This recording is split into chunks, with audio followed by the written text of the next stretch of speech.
Mədə-bağırsaq sisteminin qanaxmaları nə zaman baş verə bilər? Mədə, 12 barmaq bağırsaq, qida borusu, həmçinin yoğun bağırsağın hər hansı bir eroziyaları, xora xəstəliyi və yaxud da poliplər zamanı baş verə bilər. Polip nədir? Polip, mədə-bağırsaq sisteminin xoş xəstəli bir törəmələridir və bunlar vaxtında endoskopik olaraq aşkar olunmalı və endoskopik müalicəsi, yəni pulpektomiya həyata keçirilməlidir. Pulpektomiya metodu müasir zamanlarda müasir endoskopların icad olunmasından sonra bir neçə növ pulpektomiya metodları mövcud olmuşdur. Endoskopik mukozal rezeksiya və ya endoskopik submukozal diseksiya yolları ilə deməli həyata keçirilir.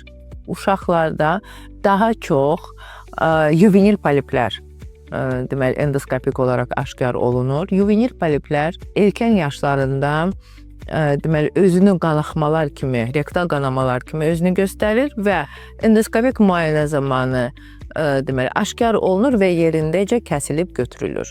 Bu xoş xəstəli bir deməli poliplərdir və bunların mədə-bağırsaq sistemində saxlanılması, yəni kəsilməməsi və ya diaqnostika olunmaması gələcəkdə hər hansı bir patologiyaların artmasına və inkişaf eləməsinə səbəb ola bilər. Odur ki, uşaqları vaxtında gastroenteroloji müayinəyə gətirməyiniz tövsiyə olunur. Unutmayın ki, müəyyən patologiyalar əgər uşaq yaşlarında, yəni erkən yaşlarda endoskopik olaraq müayinə və müalicə olunarsa, böyük yaşlarında bunların ağırlaşması halları baş verməz. Və bu sizin səhhətiniz üçün və sizin uşaqlarınızın səhhəti üçün çox önəmlidir.